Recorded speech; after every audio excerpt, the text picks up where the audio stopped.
Welcome students. आज हम discuss करेंगे average acceleration and retardation.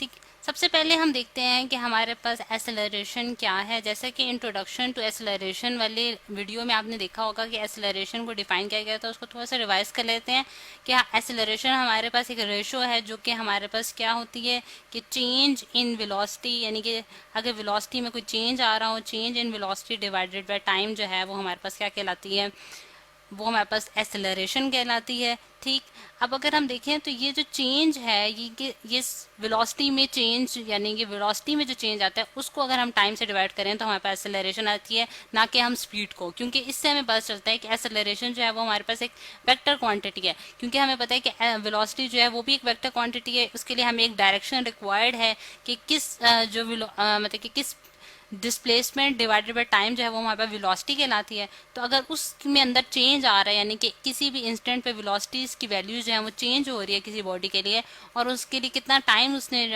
Required किया है, तो वो हमारे पास क्या कहलाएगी, एसेलरेशन कहलाएगी। और इसका जो हमारे पास यूनिट होता है, क्योंकि हमें वेलोसिटी का यूनिट पता है, वो हमारे पास मीटर पर सेकेंड होता है, और टाइम का अगेन हमारे पास सेकेंड आया, तो ये हमारे पास जो इसका यूनिट बनता है वो हमारे पास मीटर पर सेकेंड स्क्वायर बनता है स्टूडेंट्स। तो ये तो हमारे पास कॉन्सेप्ट था एसेलरेशन का। अब हम देखते हैं कि हमारे पास जो एवरेज एसेलरेशन है और रिटार्डेशन है वो हमारे पास क्या होती है। उसके लिए हम एक केस कंसिडर करेंगे कि जिससे हम ये चीज़ें समझ सकते हैं। अगर मैं स्टूडेंट्स एक कार लेती हूँ, और मैं दो कार्स मैंने ले ली, एक मैंने ये कार ले ली और एक मैंने ये कार ले ली। ठीक, अब मैंने क्या किया कि क्योंकि एक रोड पे ये जो दो कार्स हैं ये मूव कर रही हैं हमारे पास, और इन कार्स की जो डायरेक्शन है, यानी कि मोशन, सॉरी, ये जो थोड़ी सी लाइन जो है ये मेरे से थोड़ी टेढ़ी हो गई है, लेकिन इनकी जो मोशन है वो हमारे पास किस डायरेक्शन में है कि ये हमारे पास मूव कर रही हैं इन द डायरेक्शन, ये इस डायरेक्शन में, ये मैंने डायरेक्शन शो कर दी कि ये यहाँ से यहाँ जो है इनकी मोशन है। ठीक, अब एक पॉइंट पे, यानी कि अगर फॉर एग्जांपल ये इसका इनिशियल पॉइंट था, और इनिशियल पॉइंट पे जो टाइम यानी कि 0 सेकेंड्स पे हमने देखा है कि ये टाइम 0 सेकेंड्स पे at the state of rest पड़ी हुई है। यानी कि रेस्ट की स्टेट का क्या मतलब है कि ये जो है स्टेशनरी है, इस पॉइंट पे ये मूव नहीं कर रही। तो अगर ये मूव नहीं कर रही तो हमें पता है कि इस टाइम इसकी जो वेलोसिटी होगी हमारे पास, वो हमारे पास क्या होगी, वेलोसिटी की जो वैल्यू होगी वो हमारे पास 0 होगी। यानी कि 0, क्योंकि स्टेट ऑफ रेस्ट पे है तो 0 मीटर्स पर सेकेंड इसकी इनिशियल वेलोसिटी है। और ये जो है, क्योंकि हमें पता है कि ये हमारे पास वेस्ट डायरेक्शन में मूव कर रही है, ये हमारे पास वेस्ट डायरेक्शन है जिसमें मूव कर रही है, क्योंकि हमें पहले पता है कि वेलोसिटी जो है वो एक वेक्टर क्वांटिटी है, उसके लिए हमें डायरेक्शन रिक्वायर्ड है। तो इस वजह से हमने देखा कि ये वेस्ट डायरेक्शन में जो इसकी मोशन आई है, और इस पॉइंट पे ये जो फाइनल पॉइंट है जहां वो रीच किया है, तो इस पॉइंट पे अगर हम टाइम देखें तो उसने 10 सेकेंड्स में वो इस पॉइंट पे पहुंची है। अगर ये पॉइंट बी है और ये पॉइंट ए है हमारे पास, तो हमें पता चलता है कि ए से बी तक पहुंचने उसने 10 सेकेंड्स लगाए हैं, और इसके पास जो फाइनल इसकी वेलोसिटी है आई है, ये हमारे पास इनिशियल वेलोसिटी है जिसे मैंने वी आई से डिनोट कर दिया है, और ये हमारे पास फाइनल वेलोसिटी है जिसे मैंने वी एफ से डिनोट किया, और ये हमारे पास आई है स्टूडेंट्स 20 मीटर्स पर सेकेंड। 20 मीटर पर सेकेंड इसकी फाइनल वेलोसिटी है। और अब मैं इसकी अगर मैं कैलकुलेट करूँ स्टूडेंट्स कि मैं इसकी एवरेज वैल्यू कैलकुलेट करना चाहती हूँ, जिसे मैं लिख देती हूँ, सॉरी, मैं एवरेज एसेलरेशन कैलकुलेट करना चाहती हूँ, तो मैं उसे ए से लिखूंगी, और ए के नीचे मैं थोड़ा सा छोटा सा ए एवरेज लिख देती हूँ। ए एवरेज जो है वो हमारे पास क्या होती है स्टूडेंट्स, एवरेज वेलोसिटी जो होती है वो हमारे पास total total change in velocity होती है। ठीक है, टोटल चेंज इन वेलोसिटी होती है। ठीक है, और डिवाइडेड बाय हमारे पास टाइम होता है। ठीक, अब अगर हम देखें तो टाइम यानी कि चेंज इन वेलोसिटी जो है वो हमारे पास क्या आई है, यानी कि इनिशियल वेलोसिटी हमारे पास 0 थी, तो final velocity minus initial velocity हम करेंगे, और डिवाइडेड बाय हम क्या करेंगे, चेंज इन टाइम, जो कि हमारे पास initial final time minus initial time हो जाएगा। ठीक, अब अगर हम देखें तो मैं इसको कैलकुलेट करने जा रही हूँ वी एवरेज वेलोसिटी को, एवरेज एसेलरेशन को। तो ए एवरेज जो हमारे पास आई है वो हमारे पास, हमें पता है कि जो इसकी फाइनल वेलोसिटी थी वो हमारे पास 20 थी। ठीक है, और इनिशियल वेलोसिटी जो है इसकी 0 थी, क्योंकि वो स्टेट ऑफ रेस्ट में पड़ी हुई थी, और जो हमारे पास फाइनल टाइम उसने लिया है इस पॉइंट तक पहुंचने में, हमारे पास 10 सेकेंड लिया, और इनिशियल जो टाइम था वो हमारे पास 0 था। तो इससे हमें पता चलता है कि हमारे पास 20 डिवाइडेड बाई 10 आया है, और एवरेज एसेलरेशन की जो वैल्यू आती है स्टूडेंट्स वो हमारे पास 120 मीटर्स पर सेकेंड स्क्वायर आ जाएगी। और ये किस डायरेक्शन में होगी, क्योंकि ये हमें पता है कि वेस्ट डायरेक्शन में मूव कर रहा था, तो ये टुवर्ड्स द वेस्ट होगी, यानी कि O पॉइंट से लेके इसने यहाँ तक जो मूव किया ये वेस्ट डायरेक्शन में मूव किया, तो ये इसकी एक्सेलरेशन है और इसकी डायरेक्शन जो है वो हमें यहाँ से पता है, ये इसका मैग्नीट्यूड हो गया और ये इसकी डायरेक्शन होगी। तो इससे हमें पता चला कि हमारे पास एवरेज एक्सेलरेशन जो है वो क्या आई है।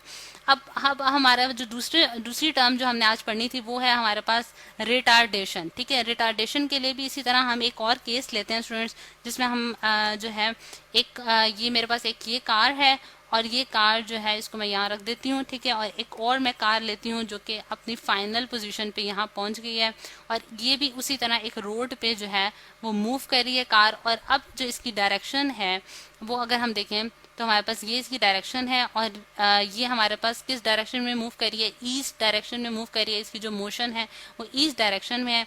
अब इसके पास जो इनिशियल वेलोसिटी थी स्टूडेंट्स, इस केस में हमारे पास जो इसके पास इनिशियल वेलोसिटी थी यानी कि VI जो इसके पास इनिशियल वेलोसिटी है वो हमारे पास 30 मीटर्स पर सेकेंड है।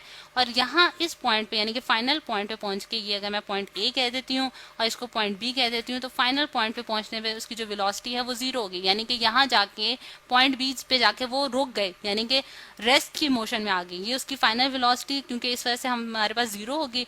और टाइम जो इसने लगाया यानी कि इनिशियल टाइम जो है वो हमारे पास 0 है, यानी कि यहाँ से उसने इनिशियल जहाँ हमने वो टाइम जिस पे हमने उसकी कैलकुलेशंस यानी कि नोट करना शुरू किया था वो हमारे पास ये है। और फाइनल टाइम यानी कि B पॉइंट तक उसने जो पहुंची है तो उसने जो कितना टाइम लगाया 5 सेकंड्स का टाइम लगाया। फॉर एग्जांपल ये हमारे पास एक केस है जिसमें हमने इसकी जो वैल्यूज हैं वो नोट किए। अब हमने इसकी एवरेज एक्सेलरेशन अगर मैं कैलकुलेट करूँ स्टूडेंट्स तो हमारे पास क्या आएगी, ये मेरे पास एवरेज एक्सेलरेशन के लिए मैं उसी तरह AVE लिख दिया है मैंने, एवरेज एक्सेलरेशन, जो कि हमें पता है चेंज इन वेलोसिटी के बराबर होती है, यानी कि change in velocity final velocity minus initial velocity.